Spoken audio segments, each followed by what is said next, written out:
আসসালামু আলাইকুম। আবারও অভিনন্দন নতুন আরও একটি গল্পে।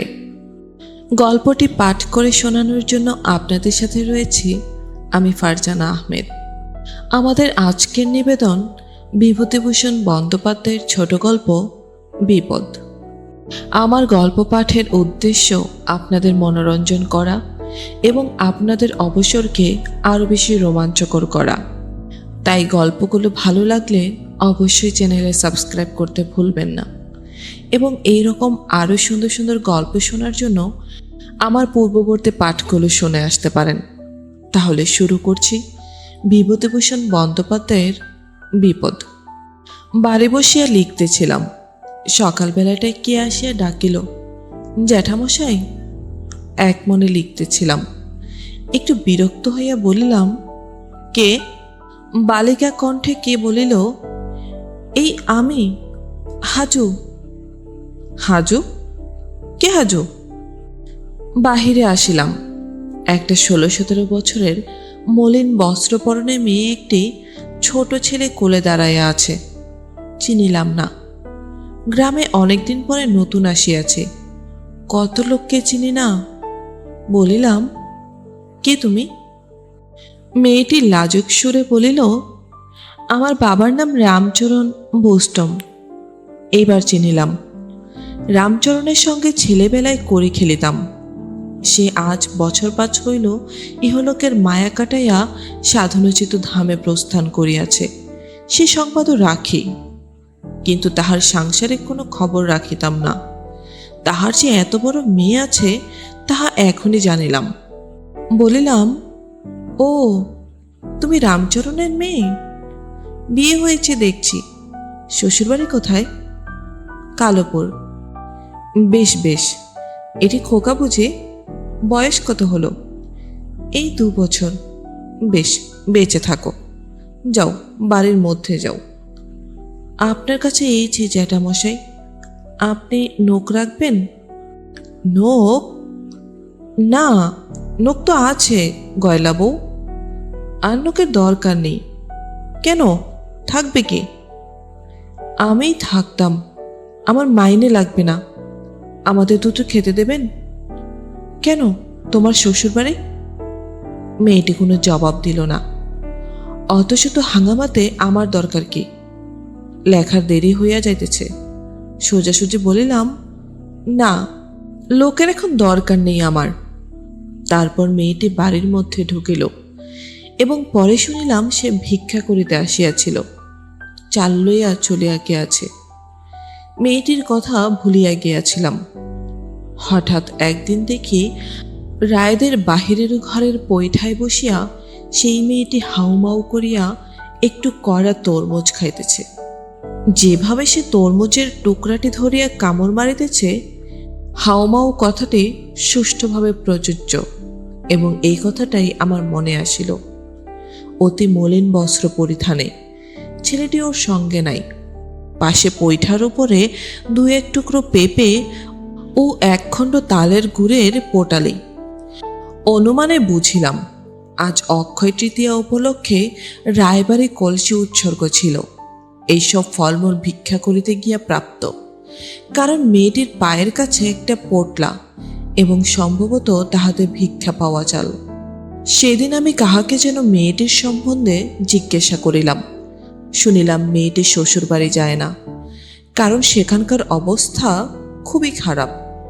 দুবেলা ভাত জোটে না। চালাইতে না পারিয়া মেয়েটির স্বামী উহাকে বাপের বাড়ি ফেলিয়া রাখিয়াছে, লইয়া যাইবার নামও করে না। এদিকে বাপের বাড়ির অবস্থাও অতি খারাপ।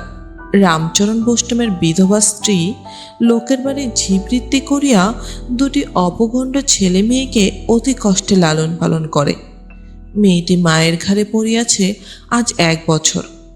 মা কোথা হইতে চালাইবে? কাজেই মেয়েটি নিজের পথ নিজেই দেখিতে হয়। একদিন আমাদের বাড়ির ঝি গোয়ালা বউকে কথায় কথায় জিজ্ঞাসা করাতে সে বলিল, হাজু নাকি আপনার বাড়ি থাকবে বলেছিল? হ্যাঁ, বলেছিল একদিন বটে। খবরদার বাবু, ওকে বাড়িতে জায়গা দিবেন না, ও চোর। চোর? কিরকম চোর? যা সামনে পাবে তাই চুরি করবে। মুখজ্জবারি রাখেনি ওকে, যা তা চুরি করে খায়। দুধ চুরি করে খায়, চাল চুরি করে নিয়ে খায়, আর বড্ড খাই কেবল খাবো। ওর হাতের খোরাক জোগাতে না পেরে মুখজ্জোরা ছাড়িয়ে দিয়েছে। এখন পথে পথে বেড়ায়। ওর মা ওকে দেখে না, সে নিজে পায় না পেট চালাতেই ওকে বলেছে আমি কোনে পাবো, তুই নিজেরটা নিজে করে খা। তাই ও দূরে দূরে ঘোরে। সেই হইতে মেয়েটির ওপর আমার দয়া হইল। যখন বাড়ি আসিত চাল বা ডাল 2-4 পয়সা দিতাম। বার 2 দুপুরে ভাত খাইয়াও গিয়াছে আমার বাড়ি হইতে। মাসখানেক পরে একদিন আমার বাড়ির সামনে হাউমাউ কান্না শুনিয়া বাহিরে গেলাম। দেখি হাজু কাঁদিতে কাঁদিতে আমার বাড়ির দিকেই আসিতেছে। ব্যাপার কি শুনিলাম, মধু চক্রবর্তী নাকি তাহার আর কিছু রাখে নাই। তাহার হাতে একটি ঘটি ছিল, সেটিও কাড়িয়া রাখিয়া দিয়াছে। তাহাদের বাড়িতে ভিক্ষা করিতে গিয়াছিল এই অপরাধে। রাগ হইল। আমি গ্রামের একজন মাতব্বর এবং পল্লীমঙ্গল সমিতির সেক্রেটারি। তখনই মধু চক্রবর্তীকে ডাকিয়া পাঠাইলাম। মধু একখানা রাঙা গামছা কাঁধে হন্তদন্ত হইয়া আমার বাড়ি হাজির হইল। জিজ্ঞাসা করিলাম, মধু, তুমি কি মেরেছ? হ্যাঁ দাদা, এক ঘা মেরেছি ঠিকই, রাগ সামলাতে পারিনি। ও আস্ত চোর একটি। শুনুন, আগে আমাদের বাড়ি ভিক্ষে করতে গিয়েছে। গিয়ে ওঠানের লঙ্কা গাছ থেকে কোচর ভরে কাঁচা পাকা ঝাল চুরি করেছে, প্রায় পোয়াটাক। আর একদিন অমনি ভিক্ষা করতে এসে দেখি বাইরের উঠানের গাছ থেকে একটা পাকা পেঁপে ভাঙছে। সেদিন কিছু বলিনি, আজ আর রাগ সামলাতে পারিনি দাদা, মেরেছি এক চর। আপনার কাছে মিথ্যা বলবো না। না, খুব অন্যায় করেছ। মেয়ে মানুষের গায়ে হাত তোলা ওসব কি ইতরের মতো কাণ্ড। ছি, যাও, ওর কি নিয়ে রেখেছ ফেরত দাও গে, যাও। হাজুকেও বলিয়া দিলাম সে যেন আর কোনোদিন মধু চক্রবর্তীর বাড়ি ভিক্ষে করতে না যায়। এই সময় আকাল শুরু হইয়া গেল। ধান চাল বাজারে মেলে না, ভিখারিকে মুষ্টি ভিক্ষা দেওয়া বন্ধ। এই সময় একদিন হাজুকে দেখিলাম ছেলেকুলে গোয়ালপাড়ার রাস্তা ভিক্ষা করিয়া বেড়াইতেছে। আমাকে দেখিয়া নির্বোধের মতো চাহিয়া বলিল, এই যে জ্যাঠামশাই, যেন মস্ত একটা সংবাদ দিতে অনেকক্ষণ হইতে আমাকে খুঁজিতেছে। এই আপনাদের বাড়িও যাব। বেশ, আমাদের বাড়িতে প্রসাদ পাবি আজ, বুঝলি? হাজু খুব খুশি। খাইতে পাইলে মেয়েটা খুব খুশি হয় জানি। কাঁঠালতলার ছায়ায় রোয়াকে সে যখন খাইতে বসিল, তখন দুজনের ভাত তাহার একার পাতে। নিছক খাওয়ার মধ্যে যে কি আনন্দ থাকিতে পারে তাহা জানিতে হইলে হাজুর সেদিনকার খাওয়া দেখিতে হয়। স্ত্রীকে বলিয়া দিলাম, একটু মাছ টাছ বেশি করে দিয়ে ওকে খাওয়াও। একদিন বোস্টম পাড়ার হরিদাস বৈরাগীকে জিজ্ঞাসা করিলাম, তোমাদের পাড়ার হাজু শ্বশুরবাড়ি যায় না কেন? ওকে নেয় না ওর স্বামী। কারণ? সে নানান কথা। ও নাকি মস্ত পেটক, চুরি করে হাড়ি থেকে খায়, দুধের সর বসবার জো নেই করায়, সব চুরি করে খাবে, তাই তাড়িয়ে দিয়েছে। এই শুধু দোষ, আর কিছু না? এই তো শুনেছি, আর তো কিছু শুনিনি।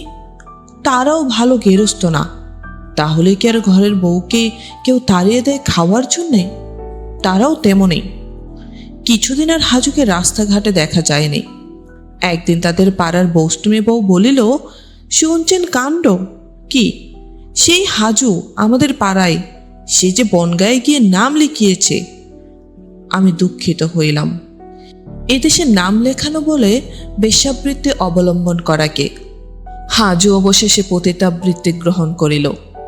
খুব আশ্চর্যের বিষয় নয় এমন কিছু, তবু দুঃখ হয় গ্রামের মেয়ে বলিয়া। এখানেই এই ব্যাপারে শেষ হইয়া যাইত হয়তো, কারণ গ্রামে সবসময় থাকিও না, থাকিলেও সকলের খবর সবসময় কানেও আসে না। 50-এর মন্তত্তর চলিয়া গেল। পথের পাশে এখানে ওখানে আজও 2-একটা কঙ্কাল দেখা যায়।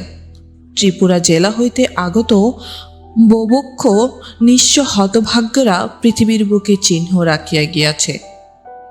এই জেলায় মন্বন্তরের মূর্তিরত তীব্র ছিল না, যে দেশে ছিল সে দেশ হইতে নিঃস্ব নরনারী এখানে আসিয়াছিল, আর ফিরিয়া যায় নাই। পৌষ মাসের দিন, খুব শীত পড়িয়াছে। মহকুমার শহরে একটা পাঠাগারের বার্ষিক উৎসব উপলক্ষে গিয়াছি। ফিরিবার পথে একটা গলির মধ্যে দিয়া বাজারে আসিয়া উঠিব ভাবিয়া গলির মধ্যে ঢুকিয়া কয়েক পদ মাত্র অগ্রসর হইয়াছি, এমন সময় কে ডাকিল, ও জ্যাঠামশাই। বলিলাম, কে? এই যে আমি। আধ অন্ধকার গলিপথে ভালো করিয়া চাহিবার চেষ্টা করিলাম। একটা চালা ঘরের সামনে পথের ধারে একটি মেয়ে রঙিন কাপড় পরিয়া দাঁড়াইয়া আছে। কাপড়ের রং অন্ধকারের সঙ্গে মিশিয়া গিয়াছে। আমি শুধু তাহার মুখের আবছায়া আদল ও হাত দুটি দেখিতে পাইলাম। কাছে গিয়া বলিলাম, কে? বারে, চিনতে পারলেন না? আমি হাজু। হাজু বলিলেও আমার মনে পড়িল না কিছু। বলিলাম, কে হাজু? সে হাসিয়া বলিল, আপনাদের গায়ের। বারে, ভুলে গেলেন? আমার বাবার নাম রামচরণ বৈরাগী। আমি যে এই শহরে নটি হয়ে আছি। এমন সুরে সে শেষের কথাটি বলিল যেন সে জীবনের পরম সার্থকতা লাভ করিয়াছে এবং সেই জন্য সে গর্ব অনুভব করে। অর্থাৎ এত বড় শহরে নটি হইবার সৌভাগ্য কি কম কথা? না, যার তার ভাগ্যে তা ঘটে। গ্রামের লোক দেখিয়া বুঝুন তার কৃতিত্বের বহরখানা। আমি কিছু বলিবার পূর্বেই সে বলিল, আসুন না দয়া করে আমার ঘরে। না, এখন যেতে পারবো না, সময় নেই। কেন, কি করবেন? বাড়ি যাব। সে আবদারে সুরে বলিল, না, আসতেই হবে, পায়ের ধুলো দিতেই হবে আমার ঘরে, আসুন। কি ভাবিয়া তাহার সঙ্গে ঢুকিয়া পড়িলাম তাহার ঘরে। নিচু রোয়াক ঘর ছাওয়া, রোয়াক পার হইয়া মাঝারি ধরনের একটি ঘর। ঘরে একখানা নিচু তক্তপোষের ওপর সাজানো গোছানো ফর্সা চাদর পাতা বিছানা। দেওয়ালে বিলিতি সিগারেটের বিজ্ঞাপনের ছবি 2-3খানা। মেম সাহেব অমুক সিগারেট টানিতেছে। একখানা ছোট জল চৌকির ওপর খানকতেক পিতল কাঁসার বাসন রেড়ির তেলের প্রদীপের অল্প আলোয় ঝকঝক করিতেছে। মেঝেতে একটা পুরনো মাদুর পাতা। রোষ্টমের মেয়ে একখানা কেষ্ট ঠাকুরের ছবিও দেওয়ালে টানানো দেখিলাম। ঘরের এক কোণে ডুগি তবলা এক জোড়া, একটা হুকু, টিকে তামাকের মাসলা, আর কি কি। হাজু গব্বের সহিত বলিল, এই দেখুন আমার ঘর। বাহ, বেশ ঘর তো। কত ভাড়া দিতে হয়? 7.5 টাকা। বেশ। হাজু এক ঘটি জল লইয়া আসিয়া বলিল, পা ধুয়ে নিন। কেন? পা ধোয়ার এখন কোনো দরকার দেখছি নে, আমি এখনই চলে যাব। একটু জল খেয়ে যেতে হবে কিন্তু জ্যাঠামশাই। এখানে জলযোগ করিবার প্রবৃত্তি হয় কখনো? পতিতার ঘরদোর। গা ঘিন ঘিন করিয়া উঠিল। বলিলাম, না, এখন কিছু খাবো না, সময় নেই। হাজু সেই কথা গায়ে না মাখিয়া বলিল, তা হবে না, আমি শুনছি নে, কিছুতেই শুনব না, বসুন। তাহার পর সে উঠিয়া জল চৌকি হতে একটা চায়ের পেয়ালা তুলিয়া আনিয়া সযত্নে সেটা আঁচল দিয়া মুছিয়া আমাকে দেখাইয়া বলিল, দেখুন কিনেছি, আপনাকে চা করে খাওয়াবো, এতে চা করতে শিখেছি। ড্রেসড ইন চায়না নয়, অন্য কিছু নয়, সামান্য একটা পেয়ালা। হাজুর মনোত্তুষ্টির জন্য বলিলাম, বেশ জিনিস, বাহ। ও উৎসাহ পাইয়া আমাকে ঘরের এই জিনিস ও জিনিস দেখাইতে আরম্ভ করিল। একখানা আয়না, একটা টুকনি ঘটি, একটা সুদৃশ্য কৌটো ইত্যাদি। ওইটা কেমন, ওটা কেমন, সে এইসব কিনিয়াছে। তাহার খুশি ও আনন্দ দেখিয়া অতি তুচ্ছ জিনিসেরও প্রশংসা না করিয়া পারিলাম না।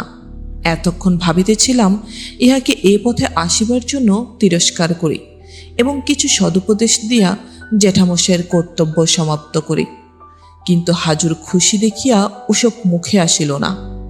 যে কখনো ভোগ করে নাই তাকে ত্যাগ করো যে বলি, সে পরম হিতৈষী সাধু হইতে পারে, কিন্তু সে জ্ঞানী নয়। কাল ও ছিল ভিখারিনী, আজ এ পথে আসিয়া ওর অন্নবস্ত্রের সমস্যা ঘুচিয়াছে। কাল যে পরের বাড়ি চাহিতে গিয়া প্রহার খাইয়াছিল, আজ সে নিজের ঘরে বসিয়া গ্রামের লোককে চা খাওয়াইতেছে, নিজের পয়সায় কেনা পিয়ালা পিড়েছে, যার বাবাও কোনোদিন শহরে বাস করে নাই বা পেয়ালার চা পান করে নাই। ওর জীবনের এই পরম সাফল্য ওর চোখে। তাহাকে তুচ্ছ করিয়া নিন্দা করিবার ভাষা আমার জোগাইল না। সংকল্প ঠিক রাখা গেল না। হাজু চা করিয়া আনিল। আরেকখানা কাঁসার মাজারা ক্যাপিতে স্থানীয় ভালো সন্দেশ ও পেঁপে কাটা। কত আগ্রহের সহিত সে আমার সামনে জল খাবারের রেকাবি রাখিল। সত্যি আমার গা ঘিন ঘিন করতেছিল। এমন জায়গায় বসিয়া কখনো খাই নাই, এমন বাড়িতে। কিন্তু হাজুর আগ্রহ ভরা সরল মুখে চাহিয়া পাত্রে কিছু অবশিষ্ট রাখিলাম না। হাজু খুব খুশি হইয়াছে, তাহার মুখের ভাবে বুঝিলাম। বলিল, কেমন চা করেছি জ্যাঠামশাই? চা মোটেই ভালো হয় নাই। পাড়াগায় চা, না গন্ধ না আস্বাদ। বলিলাম, কোথাকার চা? এই বাজারের। তুই নিজে চা খাস? দুটি বেলা চা না খেলে সকালে কোনো কাজ করতে পারিনি জ্যাঠামশাই। আমার হাসি পাইল। সেই হাজু ছবিটি যেন চোখের সামনে আবার ফুটিয়া উঠিল। রায়বাড়ির বাহিরের পৈরার কাছে বসিয়া খোলা শুদ্ধ তরমুজের টুকরা হাউ মাউ করিয়া চিবাইতেছে। সেই হাজু চা না খাইলে নাকি কোনো কাজ হাত দিতে পারে না। বলিলাম, তাহলে এখন উঠি হাজু, সন্ধে উতরে গেল, আবার অনেকখানি রাস্তা যাব। হাজু দেখিলাম এত শীঘ্র আমাকে যাইতে দিতে অনিচ্ছা। গ্রামের এ কেমন আছে, সে কেমন আছে জিজ্ঞাসাবাদ করিল। বলিল, একটা কথা জ্যাঠামশাই, মাকে 5টা টাকা দেব, আপনি নিয়ে যাবেন। লুকিয়ে দিতে হবে কিন্তু টাকাটা, পাড়ার লোকে না জানতে পারে। মার বড় কষ্ট, আমি মাসে মাসে যা পারি মাকে দিই। গত মাসে একখানা কাপড় পাঠিয়ে দিলাম। কার হাতে দিয়ে দিলি? বিনোদ গোয়ালা এসেছিল, তার হাত দিয়ে লুকিয়ে পাঠালাম। তোর ছেলেটা কোথায়? মার কাছেই আছে। ভাবছি এখানে নিয়ে আসব। সেখানে খেতে পড়তে পারছে না। এখানে খাওয়ার ভাবনা নেই জ্যাঠামশাই। দোকানের খাবার খেয়ে অচ্ছেদ হলো। সিঙ্গারা বলুন, কচুরি বলুন, নিমকি বলুন, তা খুব। এমন আলুর দম করে ওই বটতলার খোট্টা দোকানদার অমন আলুর দম কখনো খায়নি।